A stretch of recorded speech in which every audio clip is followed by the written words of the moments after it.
¿Qué tal? Muy buenos días a todos. Primero que nada, como corresponde a todo acto académico, quiero expresar que es para mí un verdadero honor estar en esta sesión del Instituto Iberoamericano de Derecho Procesal. Como se dijo ayer en el cambio del presidente, este es un instituto verdaderamente distinto, académico y que realmente participa, propone y genera una actividad bastante constructiva que desarrolla el derecho procesal en nuestra región. En ese sentido, pues es para mí, les reitero, un honor.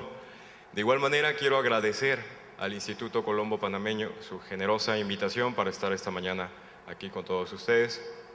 Quiero personalizar el agradecimiento en nuestro amigo Abel Augusto Zamorano, en él y a todo su equipo por sus innumerables atenciones, sus muy amables llamadas y estar pendiente de que viniéramos. De igual manera, quiero aprovechar este inicio de los minutos que se me ha dado para, así como se ha hecho en estas sesiones, quiero manifestar mi solidaridad con el pueblo venezolano, quiero hacer votos porque la situación se resuelva pronto y estoy seguro que esta hermana república va a tener mejores tiempos en poco tiempo posible. Muy bien. Voy a tratar de apartarme un poco del documento que está escrito para darles una visión sobre uno de los problemas más graves que tiene al día de hoy el Estado mexicano, que es el tema de la delincuencia organizada. Para que ustedes comprendan cómo está la regulación actual de la delincuencia organizada, quizás tienen que tener unas pequeñas líneas de contexto previo. Primero que nada, la crisis de seguridad que tiene el país, el Estado mexicano, pues prácticamente tomó por sorpresa a las instituciones. Se puede hacer un seguimiento de la Ley General contra la Delincuencia Organizada, que es un debate de 1996. Sin embargo, en ningún momento se preveía esta explosión y este elemento tan grave que tenemos al día de hoy. Al mismo tiempo, en el Estado mexicano hay una reforma profunda del sistema de justicia penal. En 2008 se hace una reforma constitucional para cambiar el sistema de justicia, es un sistema acusatorio. Son procesos paralelos, había que aclararlo, pero con vasos comunicantes y se han influido mutuamente. En ese sentido, tiene que entenderse muchos de los debates mexicanos sobre delincuencia organizada como una especie de resistencias a las tentaciones autoritarias que pretenden resolver el problema de la seguridad con la reducción de los derechos de los participantes en el proceso.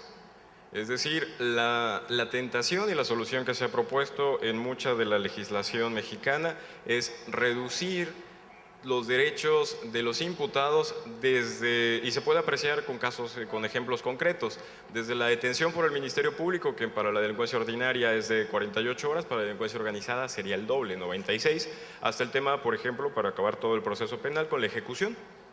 La ejecución expresamente se dice que no tiene que ser en el centro de reclusión más cercano al domicilio, puede ser el que Estado decida y normalmente puede ser un elemento muy lejano, con horas, kilómetros de diferencia. En ese sentido, para seguir el modelo que se nos ha dado en esta mesa, y la verdad habrá que agradecerle a nuestra coordinadora Landeira, que facilitó mucho el planteamiento con este cuestionario. ¿Cuál es la normativa aplicable? Bueno, tienen que saber que hay una ley federal para la delincuencia organizada que, como les dije, empieza en 2008, pero que ha tenido un conjunto de modificaciones y sobre todo ratificaciones ratificaciones al más alto nivel.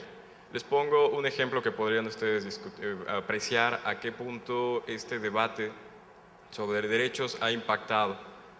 El tema del arraigo. En el Estado mexicano, el arraigo es la atribución que tiene el agente del Ministerio Público, el de detener a una persona antes del ejercicio de la acción penal, por un plazo que decía antes de la reforma del 2008, pues de hasta 60 días. Este arraigo que estaba en la Ley Federal de Delincuencia Organizada, que estaba en el Código Federal, estaba replicado en los códigos estatales. En 2006-2007 la Suprema Corte de Justicia declaró inconstitucional un arraigo local de un código de Chihuahua. Bueno, en la reforma constitucional de 2008 se introduce el arraigo en el texto constitucional. La verdad es que don Sergio García Ramírez ha publicado muchos análisis y muchas críticas al respecto, señalando que en una reforma constitucional que estaba investida de transformar y de aumentar los derechos a través de la reforma al sistema acusatorio, se introducen también elementos que distorsionan totalmente el sistema. En ese sentido, pues habría que entender que todos los debates, o la mayor parte de los debates en materia de delincuencia organizada, en buena medida, han sido sobre si el fin justifica los medios. Bueno, para ir avanzando sobre el tema, el tema de los sujetos, para que vayamos platicando. No existen jueces especializados en sentido estricto, sin embargo, en la práctica sí hay jueces que se han dedicado al tema de delincuencia organizada, jueces de distrito, en la medida que existen jueces que están en un centro de reclusión y se ha trasladado a ellos la competencia. De hecho, esto fue resuelto por la Suprema Corte en el 2002. Se ratificó y se declaró que era constitucional. Lo que ha sucedido recientemente es el establecimiento de competencia específica para medidas cautelares. Es decir, un grupo de jueces que no son los jueces de control de la reforma constitucional de 2008, pero sí que esta reforma establecía que habría jueces que por cualquier medio resolverían de forma inmediata por medidas cautelares, lo cual habría la posibilidad hasta por cuestiones telefónicas o incluso de BlackBerry, si hablamos estrictamente de cualquier medio, ¿no? ¿Qué resuelve el Consejo de la Judicatura Federal? Establece un grupo de jueces que se dedica en materia específica a resolver temas de medidas cautelares y procedimientos de investigación, como cateos. Establece que estos jueces trabajan de 9 a 7, además de las guardias, pero un juez que durante su turno recibe una solicitud tiene la obligación dentro de ese mismo turno resolver, por lo tanto tendrían que hacerlo en el trámite de unas cuantas horas. Estos jueces, este conjunto de jueces están en la Ciudad de México y funcionan y están conectados con la Fiscalía General, con la Procuraduría General de la República a través de un sistema electrónico. Por lo tanto, la mayor parte de las pruebas y de las solicitudes se hace a través de este sistema electrónico. En el tema de la Procuraduría General de la República, tiene una subprocuraduría especializada en la persecución de la delincuencia organizada. Durante muchos años se llamó la CIEDO, ahora se llama la CEIDO, cambiaron el orden. Esta especialización, curiosamente, fue retada por un amparo que fue resuelto el 29 de enero de este año, recientemente. Les voy a comentar un poco del amparo porque lo voy a acabar citando mucho porque es un amparo que trata de cuestionar la constitucionalidad de muchos de los artículos de esta Ley Federal de Delincuencia Organizada. Es un amparo que interpone un presunto delincuente detenido en el área de Michoacán. Era una persona por la que la Procuraduría General de la República había establecido una recompensa de $250,000 por su detención. Su defensa impugna la constitucionalidad de básicamente 10 artículos de esta Ley Federal de Delincuencia Organizada, básicamente la mitad, y la Corte acaba negando este amparo en revisión, es el 374 de 2013, y establece, entre otras cosas, por ejemplo, que sí es completamente constitucional tener un conjunto de ministerios públicos dirigidos especialmente a la persecución de la delincuencia organizada. Ahora bien, sobre este punto yo creo que quizás es el tema esencial, el problema o el debate mexicano. En México, y eso es lo que ha señalado don Sergio García Ramírez mucho tiempo, se ha optado por la vía de fortalecer las atribuciones o disminuir los derechos de los imputados, las atribuciones del Ministerio Público, en vez de fortalecer a las instituciones y la capacitación del personal. Es decir, tenemos instituciones débiles con muchas atribuciones. Este ha sido el problema esencial y me parece que se están empezando a dar las decisiones políticas para llevar a cabo el cambio que se requiere. En ese sentido, tiene pocos meses que se establece una Comisión Nacional Antisecuestros, al frente de la cual se designa a un subprocurador general de la República que antes fue procurador general de justicia en una de las entidades del sur del país. Es una gente muy respetada, con mucho prestigio, que ahora ya no va a estar en la Procuraduría, sino en la Secretaría de Gobernación, el Ministerio del Interior, el equivalente, y se encargará justamente de esto, de fortalecer la institución y la mayor coordinación entre todas las instancias. Muy bien, avanzando un poco. Sobre el proceso, para que vean ustedes los temas de la restricción de derechos. El artículo 13 de esta Ley Federal de Delincuencia Organizada dice que la defensa tendrá un acceso limitado a las actuaciones de la investigación. ¿Limitado en qué sentido? Dice, A las actuaciones de averiguación previa, perdón porque les voy a leer el artículo, pero es el artículo 13 de esta ley, dice: a las actuaciones de la averiguación previa por los delitos a que se refiere esta ley, exclusivamente deberán tener acceso el indiciado y su defensor únicamente con relación a los hechos imputados en su contra, por lo que el Ministerio Público de la Federación y sus auxiliares guardarán la mayor reserva respecto de ellas de todo el resto de la investigación. Este es uno de los elementos del amparo que les acababa de comentar, este es uno de los artículos que se cuestionaron, la Suprema Corte acaba de ratificarlo. Este es un artículo constitucional que permite, por lo tanto, un acceso limitado a la defensa. Tenemos también, en esta misma ley, se establece la regulación sobre agente infiltrado, se establece también la regulación sobre testigo protegido. Igualmente, este testigo protegido es un artículo impugnado en este amparo, igualmente ratificado. ¿Es relevante? Sí, porque muchas de las sentencias y de las últimas investigaciones que han habido en materia de delincuencia organizada en México están basadas en testimonios de testigos protegidos. Los testigos protegidos, además, tienen un conjunto de beneficios procesales, entre ellos la disminución hasta 2/3 partes de la sanción prevista, o dependiendo de la etapa procesal. Si eso es durante la etapa de investigación, si es durante el proceso, será la disminución hasta la mitad. Incluso una persona que denuncia que cuando ya tenga una sanción, esa sanción se puede disminuir en 3/5 partes. Resulta curioso también encontrar en esta ley una cuestión procesal que normalmente no la encuentras tan abiertamente. Me refiero al efecto positivo de la cosa juzgada, ya que un artículo expreso de la ley dice que una vez que ha habido condenas, una sentencia de condena estableciendo que existe un grupo, una agrupación de delincuencia organizada, esta se toma como cierta y ya no se necesita ser probada para otro proceso, y en este nuevo proceso solo se tendría que probar la relación de esta persona acusada con el grupo ya existente. En el tema de ejecución de las penas, bueno, la ley federal fue la primera que estableció ese posible traslado en función de las necesidades de los acusados, y es evidente que fue necesario subir al texto constitucional y está en el punto de 2008. Muy bien.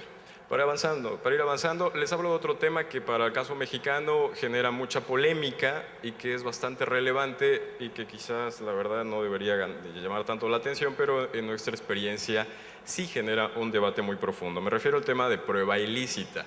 La prueba ilícita como tal no se utilizaba y no encuentras mucha jurisprudencia previa a la reforma mencionada de 2008. Sin embargo, la reforma constitucional de 2008, en el artículo 20, en el apartado A, en la fracción novena, dice expresamente: toda prueba obtenida con violación de derechos fundamentales será nula. Así, tajante, sin mayor matiz, sin mayor definición. Y eso implica entonces una reconstrucción de toda la jurisprudencia aplicable a este tema. La Suprema Corte de Justicia de la Nación ha tenido también un par de asuntos muy relevantes que se han construido en función de este nuevo enfoque y de esta nueva decisión. En el caso de Acteal, una matanza indígenas que hubo desafortunadamente en mi tierra hace ya algunos años, había un conjunto de personas acusadas construidas sobre pruebas que no podían soportar, no era una mínima revisión de legalidad. Sin embargo, había mucha presión para que se mantuvieran en la cárcel, tenían 10 años en la cárcel, y la Suprema Corte resuelve su libertad y establece una serie de jurisprudencia que es ahora la base sobre el tema. Esta misma jurisprudencia y esta misma idea de prueba ilícita se lleva a un asunto que fue muy polémico y muy discutido por toda la opinión pública mexicana, que es el caso de Florence Cassés. Quizás a algunos les suene. Es una ciudadana francesa acusada de participar en una banda de secuestradores. El tema es que toda la prueba queda viciada y se considera que no tiene mayor provisión probatoria en función de que la detención de esta banda fue actuada. Los detuvieron un día y al siguiente día, frente a la televisión, la Policía Federal los volvió a detener.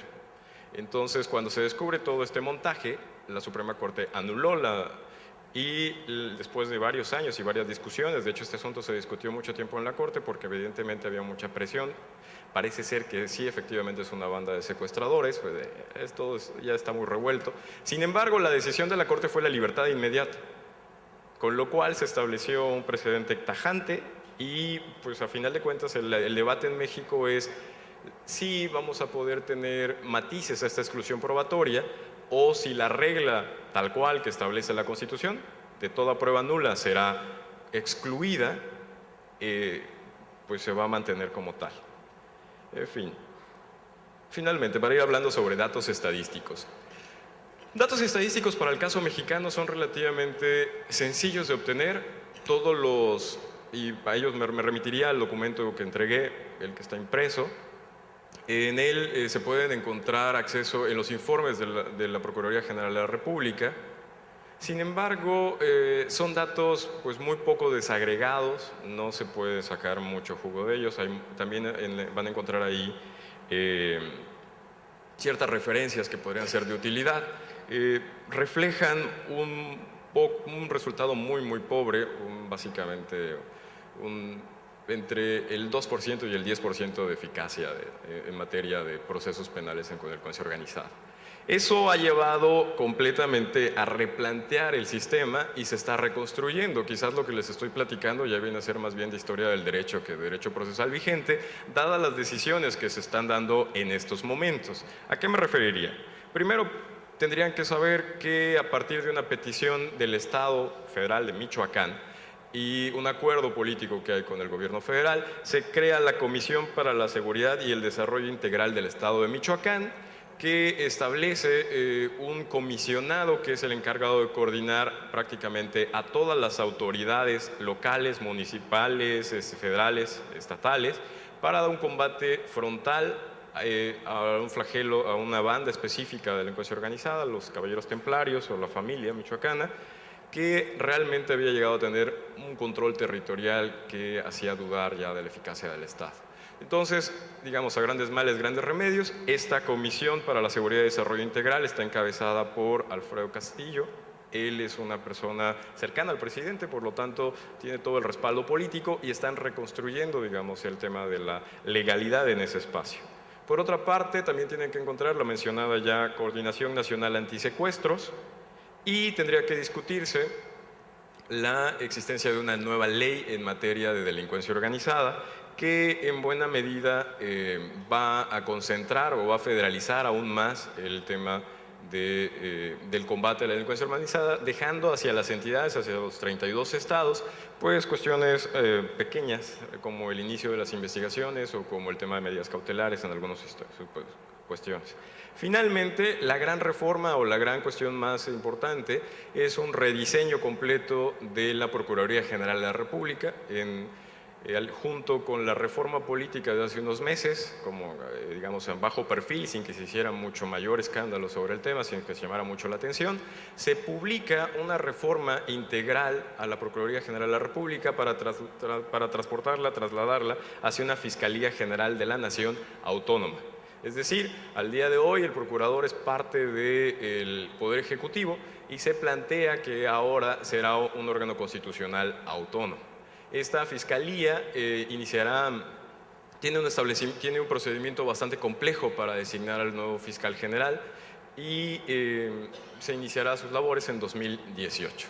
Es decir, el planteamiento mexicano, el debate mexicano de cómo combatimos de una manera más eficaz a la delincuencia organizada sin sacrificar en ese camino los derechos y las libertades, lo cual es una tentación que incluso la sociedad mexicana está empezando a aceptar, a sacrificar libertades para obtener mayor seguridad.